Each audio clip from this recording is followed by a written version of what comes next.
Hello guys, welcome back to my channel lifestyle with Sanchayita চ্যানেলের আরেকটা নতুন ব্লগে সকলকে ওয়েলকাম জানাই।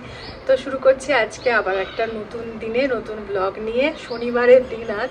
তো এমনিতে শনিবারের দিনটা লেট করেই শুরু হয়, তারপর আবার পোগোর পড়ে গেছে স্কুলে সামার ভ্যাকেশন। সো আর অতটা জলদি আর মোটামুটি এখন 1.5 থেকে 2 মাস ওঠার দরকার নেই। এমনিতে পোগো স্কুল চলাকালীন মোটামুটি 6:30 নাগাদ উঠতেই হতো, কিন্তু এখন আর দরকার পড়বে না। তো যাই হোক, চলো দিনটা শুরু করি। আর পোগো ঘুমাচ্ছে এখন আপাতত। যাই ওই সাইডে দেখি কী কী কাজকর্ম রয়েছে, এতটা লেট করে উঠেছি সকালবেলা, তো দেখি কতটা কী করা যায়। পোগোর পাড়ার বন্ধুরা এসেছে ওর সঙ্গে খেলতে।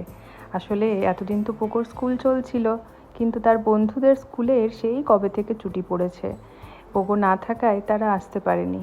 কাল যে খবর পেয়েছে পোগোর সামার ভ্যাকেশন স্টার্ট, আজকে থেকে সবাই মিলে সকালবেলাটা ঘরের ভেতরে খেলতে এসেছে। বাইরে যা রোদ, কি করে খেলতে পাঠায়। আমি বসেছি সকালের জলখাবারটা খেতে। আজকে ওই লেফট ওভার দিয়েই চলেছে আর কি সকালটা। পাওভাজি বানানো হয়েছিল পরশুদিন, তো সেটার ভাজিটা রয়ে গেছে। কাল আবার শুক্রবার নিরামিষ ঘুগনি বানানো হয়েছিল, সেটাও কিছুটা রয়ে গেছে। আজকে শুধুমাত্র সকালে বানালাম কিছুগুলো পরোটা। আমার খাওয়া দাওয়া হয়ে গেছে। পোগো সেই পরোটা থেকে একতাল আটা নিয়েছিল।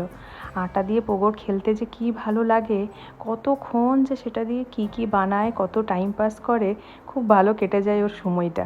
আমি আবার চলে এসেছি রান্নাঘরে, দুপুরের খাবার দাবার বানাবো। আজকে ওই মাছ ভাত বানাবো একটু সামান্য, বেশি কিছু বানাচ্ছি না, কারণ বিকেলবেলায় আজকে খুব ভালো একটা জায়গা যাওয়ার আছে। তবে যতটুকুই রান্না করি না কেন, এই গরমে রান্নাঘরে ঢুকলেই যেন মনে হচ্ছে ঘেমে নিয়ে একসার। অগত্যা গ্লুকন ডিয়েই ভরসা। সবার জন্য একসাথে গ্লুকন ডি বানাচ্ছিলাম। মাঝে মধ্যে জলের সাথে একটু গ্লুকন ডি, একটু ডাবের জল, এই সমস্ত খেলে প্রাণটা যেন ফিরে পাচ্ছে। সবাই ওয়েট করে আছে সেই কারণে গ্লুকন ডির। 4জনের মতো গ্লাস, আর সেই অনুযায়ী পরিমাণ মতো সবার জন্য বানানো হয়েছিল এইটা। যাই হোক, চলুন সবাইকে দিয়ে আসি। দুপুরের খাবার দাবার রেডি হয়ে সবাইকে দিয়ে দিয়েছি। আমার তবে লাঞ্চের মেনুটা আজকে একটু আলাদা। কালকে দুপুরবেলায় ওই গোবিন্দভোগ চাল, সোনামুগ ডাল দিয়ে নিরামিষ খিচুড়ি বানিয়েছিলাম পুজোর। আমার ভীষণ পছন্দের। কাল তো শুক্রবার ছিল, খাওয়া হয়নি, তাই মাছের কারি দিয়ে সেই খিচুড়ি নিলাম। আর খিচুড়ি থাকলে তার সঙ্গে তো ডিমের অমলেটটা চাই, তাই সেটাও একটু নিয়ে নিলাম। তো জানো কি হয়েছে, তোমাদের সঙ্গে খুব ভালো একটা জিনিস আমি শেয়ার করতে চলেছি। মোটামুটি দেখো, আমরা গ্রসারিজ, এই সমস্ত কিছু ভেজিটেবলস, এগুলো শপিং করি জিপ্টো থেকে। তো জিপ্টোতে প্রচুর অনেক ধরনের জিনিস পাওয়া যায়, সে তো আমরা অনেকেই জানি, কিন্তু আমি না এই প্রথমবার কতগুলো জিনিস ওই সমস্ত বাদে অর্ডার করেছি। তো ভীষণই ভালো। আর সবচেয়ে ভালো কি বলো তো, তোমার লাস্ট মোমেন্টে মনে পড়ছে যে হ্যাঁ এটার সঙ্গে আমার ম্যাচিং কিছু পাচ্ছি না, তখন ঝট করে একটু অর্ডার দিয়ে দিলে মোটামুটি 5-6 মিনিটের মধ্যে তোমার এমনি যদি অনলাইন যে কোনো সাইটে অর্ডার করো, মিন্ত্রা হোক কি অ্যামাজন হোক, যেখানেই হোক, অ্যাটলিস্ট পৌঁছাতে 3 থেকে 4 দিন সময় লাগবেই। কিন্তু উইদিন 6 মিনিটস, উইদিন 10 মিনিটসের মধ্যে যদি তোমার দরকারি কোনো জিনিস হাতের কাছে, হাতের নাগালের মধ্যে বাড়িতে এসে পৌঁছে দিচ্ছে, তাহলে কি ভালোই জিনিসটা হয় না? তোমরা বুঝতে পারছো আমি কি বলছি? আমি অর্ডার করেছিলাম ইয়াররিং, আর বিশ্বাস করবে না, এত সুন্দর, এত ভালো কোয়ালিটি এসেছে। তো মোটামুটি এটা দিন কতক আগের আসা। তো এই খুলবো তোমাদের সঙ্গে শেয়ার করব করে হয়ে উঠছিল না। এর আগে তো পয়লা বৈশাখের ব্লগ গেছে, তো সেই ব্লগটা এমনিতেই এত বড় গেছে যে আর আমি এই সমস্ত কিছু সেটার মধ্যে ইনক্লুড করতে চাইনি। তো যাই হোক, চলো আজকে শেয়ার করি।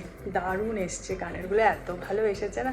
ধরো কিছু একটা পরবে বলে ঠিক করলে বিকেলবেলা কোথাও বেরোবে, কিন্তু ম্যাচিং কিছু খুঁজে পাচ্ছ না, তখন ঝট করে জিপ্টোতে অর্ডার করে দিতে পারো, যেটা আমি করেছিলাম আর কি। তো মোটামুটি মিনিমাম 6 মিনিটস, ম্যাক্সিমাম 20 মিনিটসের মধ্যেই বাড়িতে চলে আসবে। কি কি নিয়েছি দেখায় দাঁড়াও। 3টে ইয়ারিং এসছে। ফার্স্ট অফ অল এইটা দেখো, একদম কাছ থেকে দেখাচ্ছি, দেখো কি সুন্দর। 3টাই একদম স্টাডের মধ্যে। আমার এখন জানো এই ধরনের স্টাড রিংগুলোই বেশি ভালো লাগছে, বড় বড় কানের আর পরতে ইচ্ছাও করে না। আর পার্টি ওয়্যার হিসেবে সেগুলো ভালো, কিন্তু এদিকে ওদিকে যেতে অনেক সময় মানানসই মনে হয় একটু যদি ইয়ারিংটা চেঞ্জ করি, তখন খুঁজে পাওয়া যায় না কোনটা পরবো। তো এই ধরনের যদি সত্যিকারের কালেকশন মোটামুটি 5টা মতো রাখো নিজের কাছে, অনেক ধরনের আউটফিটের সঙ্গে যায়। তো এই হলো একটা, দাঁড়াও আমি এটা খুলছি। পরেও নিয়েছি, দেখো কি সুন্দর জিনিসটা। এই হলো একটা, 2 নম্বরে যায়, ঠিক আছে। 2 নম্বরটাও ভীষণ সুন্দর, একদিকে পার্ল আছে আর একদিকে রয়েছে একদম গোলাপের একটা কুড়ি, ভীষণ সুন্দর। তারও পরে দেখাচ্ছি, এটাও কান একদম আমি ফাঁকা করে রেখেছি সমস্ত কিছু পরে পরে দেখানোর জন্য। এটাও এবার পরে দেখায়। এটা হলো সেকেন্ডটা, দেখো কি মিষ্টি দেখতে, ভালো লাগছে না?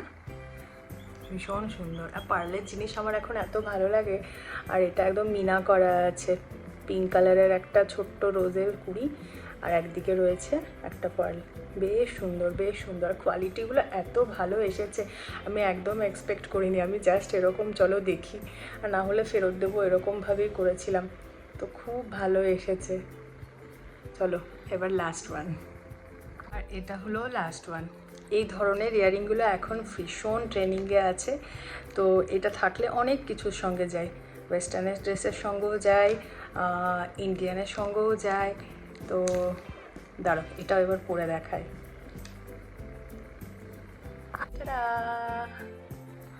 দেখো জাস্ট কোয়ালিটিটা দেখো, দারুণ এসছে, দারুণ, কি ভালো লাগছে।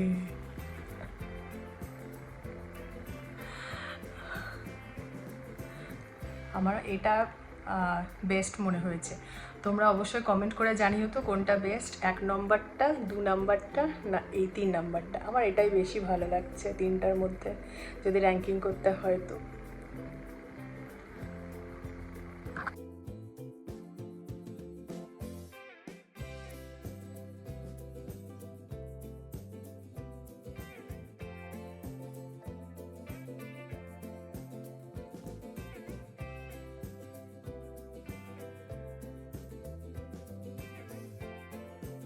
তো এবার যাই প্রাইসে, কীরকম দাম নিয়েছে।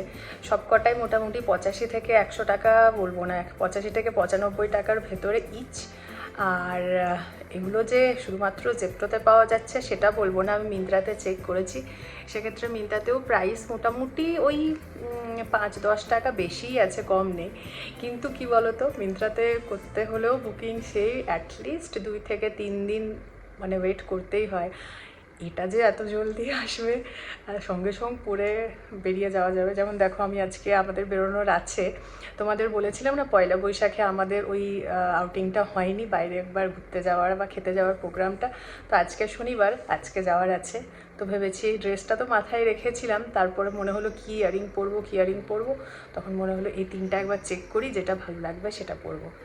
তো ওই গোল্ডেন কালারের তোমাদের বললাম, ওটা বেশ ভালো লাগলো। চলো এরপর ঝটফট রেডি হয়ে যাই। আর পোগো হয়ে গেছি রেডি। পোগো মাম্মা ম্যাচিং ম্যাচিং। পোগো স্পাইডারম্যান পরে নিয়েছে। স্পাইডারম্যান করে দাও, একবার করে দাও, কেমন স্পাইডারম্যান। তো আমরা হয়ে গেছি রেডি।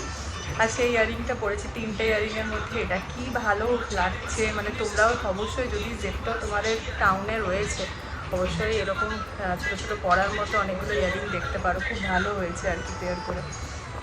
দেখো ভালো লাগছে, কোয়ালিটি ভীষণ ভালো, ভীষণ ভালো কোয়ালিটি। বেরোবো কিছুক্ষণের মধ্যে, অলরেডি 7:30, যাওয়ার আছে অনেকটাই দূর এখন আমাদের।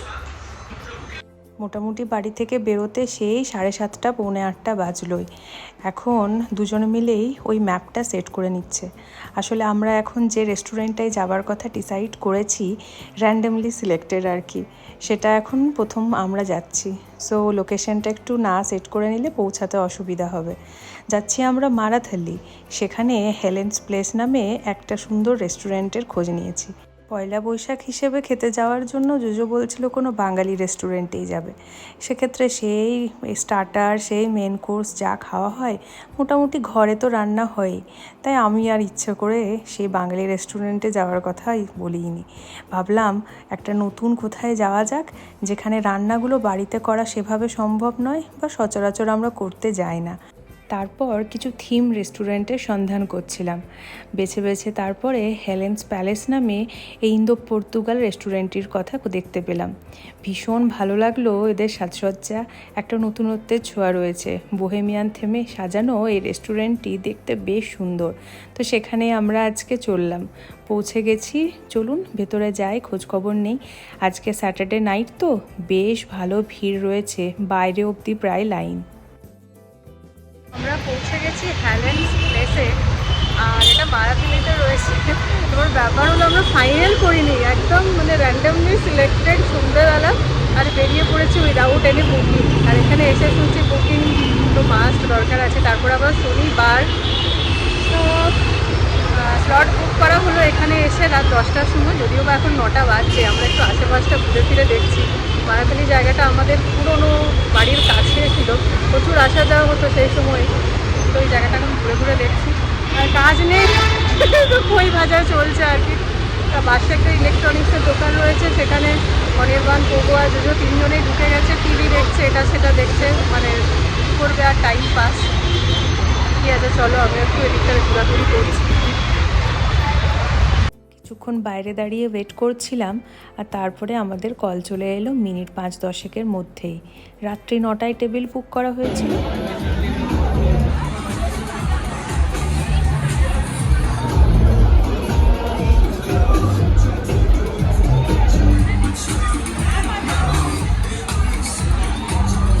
ভেতরের অ্যাম্বিয়েন্সটা এত সুন্দর ছিল।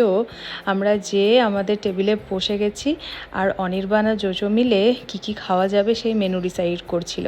আর আমার আর জোজোর কোনো কাজ নেই, আমরা দুজন বিভিন্নভাবে আর কি মাস্তি করছিলাম। আমরা দুজন আজকে সেম ড্রেসও পরে এসেছি। আমরা চলে এসেছি 10টা না 9টার সময় ছিল, 10-15 মিনিটের মধ্যে। আর কিছু শুনতে পাবে না, বাট অ্যাম্বিয়েন্স ভেরি নাইস। সকালবেলা এলে আরও ভালো লাগতো মনে হচ্ছে, বাট প্রচুর ক্রাউড, ভিড় আছে ভালো।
সুন্দর 3 ধরনের মকটেল টেস্ট করে দেখলাম, তারপরে খাবার দাবার আসা শুরু হয়েছে।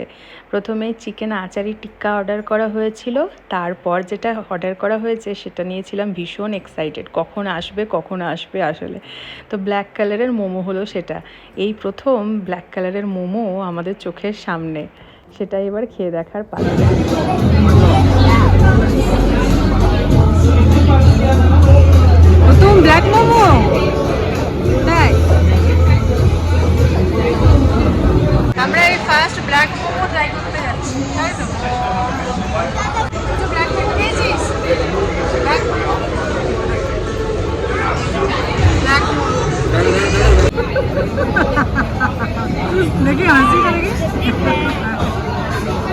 নেক্সট আমরা ট্রাই করলাম এই রেস্টুরেন্টটিতে, যেটা গেস্ট মোস্ট চয়েস একটা ডিশ ছিল, পর্কের একটা রেসিপি।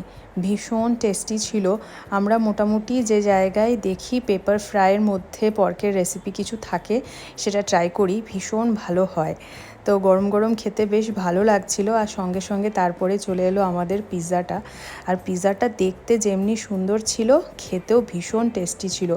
পিৎজাটা এমনিতে আমরা যে ধরনের খেয়ে থাকি এটা ছিল একটু আলাদা, কারণ ইটালিয়ান পর্তুগাল রেস্টুরেন্টগুলোতে বেকারি যেহেতু ভালো, সে কারণে পিৎজার টেস্টগুলো থাকে বিভিন্ন ধরনের। আর বেসটা এতটা সফট ছিল আর সঙ্গে ছিল আবার ক্রাঞ্চিও, সে কারণে একটা আলাদা ভালো লাগা ছিল।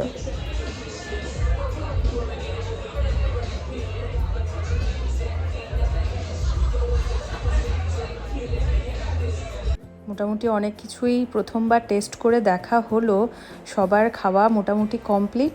সেই সময় অনির্বাণ আরেকখানা জিনিস অর্ডার দিয়েছে। এটা আবার কি, এটার নামটাও বেশ খটোমটো, আমি এই মুহূর্তে ভুলেও গেছি। যাই হোক, খাওয়া দাওয়া শেষ করে জায়গাটাতে ছবি তুলতে লোভ সামলাতে পারলাম না। সবাই এত সুন্দর করে ছবি তুলছিল, আমিও গোটাকতক ছবি ভিডিও সমস্ত কিছু তুলেছি। আসলে রেস্টুরেন্টটিতে যেটা মনে হলো, দিনের বেলায় এলে আরও ভালো একটা ফিল পাওয়া যেত। চারিদিকের অ্যাম্বিয়েন্সটা ভীষণই সুন্দর, সানলাইটে জায়গাটা যেন আরও ভালো দেখাতো। যাই হোক, আজকে তো খুব ভালো একটা এক্সপিরিয়েন্স নিয়ে ফিরছি। তবে ইচ্ছা রইল আগামী দিনে যখন আসবো এখানে, যদি তাহলে দিনের বেলায় আসবো, খুব ভালো একটা ভাইব আসবে। হেলেন্স প্লেস খুব ভালো দেখা হলো, খুব ভালো খেলাম আমরা এখানে। চলুন এরপরে বাড়ির পথে পা বাড়াই। যে ডিসিশনটা নিয়েছিলাম সকালবেলায়, যে কোনো বাঙালি রেস্টুরেন্টে না গিয়ে এই ধরনের একটা জায়গায় যেয়ে ট্রাই করা যাক, সেটা দিনের শেষে মনে হচ্ছে না সার্থক হয়েছে। সবাই মোটামুটি হ্যাপি এখানে এসে। এই ধরনের থিম রেস্টুরেন্টগুলো ব্যাঙ্গালোরে প্রচুর রয়েছে। ইচ্ছা রইল এক একটা করে সব জায়গায় ঘুরে দেখার। যাই হোক, চলুন বাড়ির পথে পা বাড়াই। অনেকটাই রাত হলো। আমাদের বাড়ি থেকে মোটামুটি ডিস্টেন্স ছিল প্রায় 10 কিলোমিটার মতো। আর দেরি করব না। বাড়ি পৌঁছে আমরা এরপরে কোল্ড ড্রিঙ্কের বোতল নিয়ে বসে গেছি একেবারে টিভির সামনে। আপনাদের কার কার একেনবাবুর নতুন সিরিজটা দেখা কমপ্লিট? পুরুলিয়া একেনবাবুর সিরিজটা পয়লা বৈশাখের দিন তো রিলিজ হয়েছে, তো আজ শনিবার আমরা সকলে মিলে রাত্রিবেলায় সেটা দেখতে বসেছি। চলুন তাহলে আজকের ব্লগটা এখানে শেষ করছি। ভালো লেগে থাকলে অবশ্যই একটা লাইক করে দেবেন। থ্যাঙ্কস ফর ওয়াচিং বন্ধুরা।